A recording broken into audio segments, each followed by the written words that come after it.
pa si Lito Lapid ay mananatili ako na susuporta kay Lito Lapid pag nagkataon. Dahil sa dami po ng batas na kanyang naipasa kumpara pa kay Alan Peter Cayetano, 'di ba? Kaya nga pinag-uusapan natin kanina, etong si Lito Lapid, mga kababayan, ngayon lang bumira to eh. 'Di ba? Pero binutata niya po itong si Caldero. Dahil itong si Caldero masyadong nagmamalinis. Ang sabi pa nga nito, kaya pinagtatawanan ngayon mga kababayan, dahil po doon sa kanyang statement, no? Sa kanyang statement na paulit-ulit, 'di ba sabi dapat ang kasabihan, ang isda sa bibig. Now, ang isda ako nalito na rin mga kababayan, 'di ba? Ang isda po ay nahuhuli sa sariling bibig. Pero kay Cayetano, iba po mga kababayan. Ito po yung sinasabi niya kaya pinagtatawanan siya ngayon. Ayaw po nila na magkaroon ng online dahil sa bibig na rin nilang nanggaling. Aha. Sabi nga nila, ang isda sa bibig nang gagaling. Aha. Ayaw po Sarap nila sa pakin eh. na magkaroon ng online dahil sa bibig na rin nilang nanggaling. Sabi nga nila, ang isda sa bibig nang gagaling. Sabi nga nila, ang isda sa bibig nang gagaling. Walang iya to. Oy, nahuhuli ang isda sa bibig. Hindi ang isda sa bibig nang gagaling. Ikaw talaga Cayetano. Vlogger ka na ngayon. Magaling ka pala magpatawa. Dapat diyan ka na lang. Mag-vlog ka na lang. Huwag ka ng Senado. Diba? Kaya tuloy sabi sa'yo ni, mga kababayan ni Lito Lapid, sabi sa kanya, wag kang magmalinis. Sabi niya ganon. Ito po, mga kababayan, yung binitawang pahayag ni Lito Lapid sa kanya.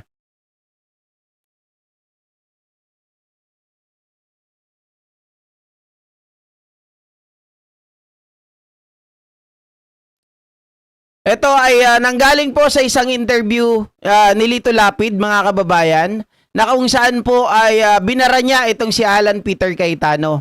Sabi niya, mga kababayan, pinagmamalaki kasi ni Alan Peter Cayetano na sila po ay nililigawan, na sila daw po mga kababayan ay ino-offeran na i-drop yung mga kaso laban sa kanila. Mas matindi pa, di ba? Pero kay Lito Lapid, isa lang. Sabi niya, ang sa akin lang, SP, kung ikukwento mo na niligawan kayo ng minority para lumipat, sana naman po, kwento mo rin na nililigawan nyo kami para lumipat sa inyo.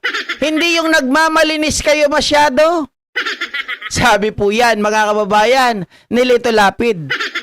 Diba? Basag si Mr. Caldero dito eh. Yan naman talaga ang katotohanan. Normal sa Senado na magligawan.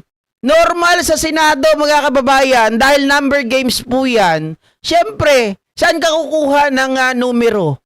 Diba? Doon sa kalaban.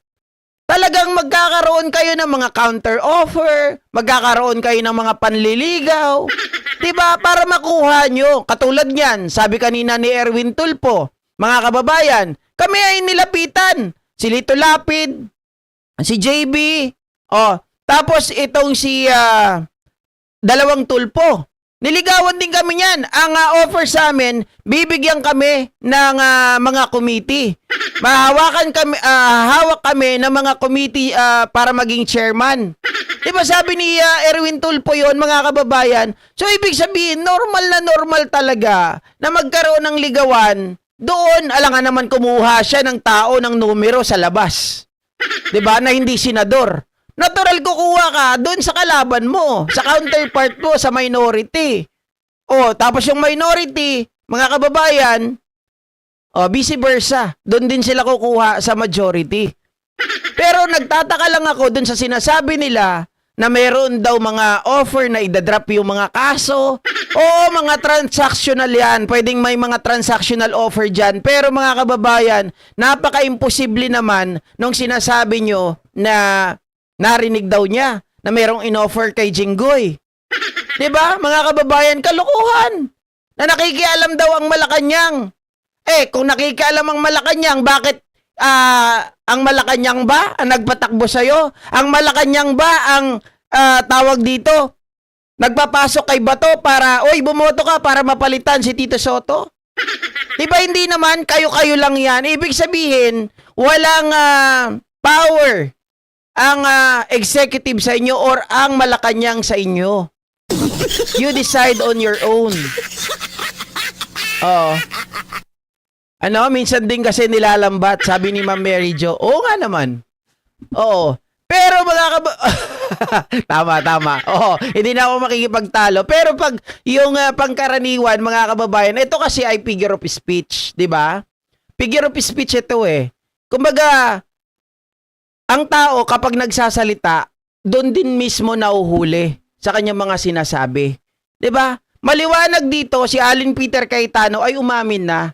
Umamin na mga kababayan, doon sa sinabi niya, ginamit nyo ang pag-walk out para hindi mapalitan ang rules, 'di ba? So ngayon kami ginagamit din namin ito legally para hindi nyo makuha ang mga komite. Pero ang totoo, pag sinabing hindi nyo makuha ang mga komite, yun po mga kababayan ay under ng pagpapalit ng liderato, change of leadership. Automatic kasi vacant mga kababayan, 'di ba? Bakante, may magmo-move to vacant all the positions, members, and the leadership.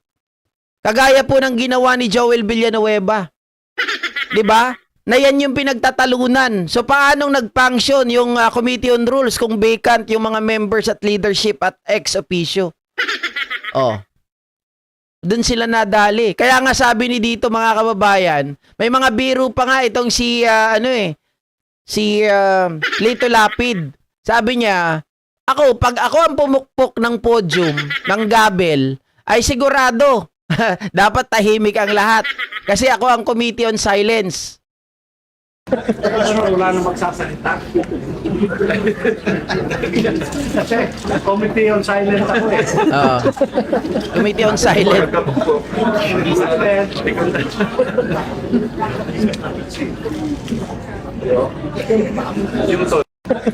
Wala nang magsasalita.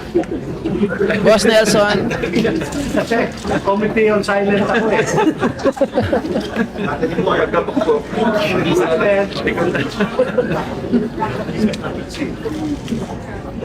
Pinagtatawanan nila dito yung papukpuk-pukpuk daw mga kababayan. Kasi nung una, si Alan Peter Cayetano, di ba? The Senate is under attack. The Senate was under attack. Ganon siya, di ba? Tapos kahapon mga kababayan, si Jingo Estrada naman, pinukpok din yung podium. Sabi nga po nung isang abogado, kung nagsasalita lang yung podium na yan, nagalit na yan, hoy! Ako ang, tawag dito, ako ang witness sa lahat ng katarantaduhan at pagnanakaw ninyo. Kung nagsasalita lang ako, sasabihin ko, puro kayo sinungaling. Joker din pala si Senator Lapid. Oo, mga kababayan, pang ano nila yan tawag dito. Alam mo, para lumuwag yung hangin, di ba? Siyempre, ganyan, may mga kasama talaga kayo. Tahimik lang si Lito Lapid, pero mga kababayan, totoo yung sinabi ng kasamahan natin dito kanina, na tayo ay dati galit kay Lito Lapid, kasi kala natin tahimik, walang ginagawa, paupo-upo lang dyan, pero iba pala. Tahimik pero nagtatrabaho. Hindi kagaya ng iba maiingay o hindi natin siya nakikita pagdating sa mga pakikipag-debate, mga kababayan. Nakikinig lang siya. 'Di ba? Kasi sa kanya, hindi ko kaya makipagtalo, hindi ko kaya makipagdebate. Lagi ko namang sinasabi mga kababayan, kung hindi ka magaling sa debate, don't dwell. 'Di ba? Don't dwell. Huwag ka mag-focus sa mga bagay na wala kang kontrol. At huwag ka mag-focus sa mga bagay na hindi ka magaling. Focus on the things, mga kababayan, na doon ka nag-excel. Focus doon sa mga bagay na pwede kang pakinabangan. 'Di ba? Ganun yung lagi ko sinasabi. Bakit mo pipilitin yung sarili mo? Nagayahin yung mga to, magagaling sa debate. Gayahin sila na talagang laging epal, na laging kailangan nakaharap sa camera, na kailangan laging may sinasabi. 'Di ba? So manahimik ka, doon ka sa bagay na alam mo na pakinabangan ka ng taong bayan. Ganyan mismo ang ginagawa nitong si Lito Lapid. No? 'Yun ang maganda.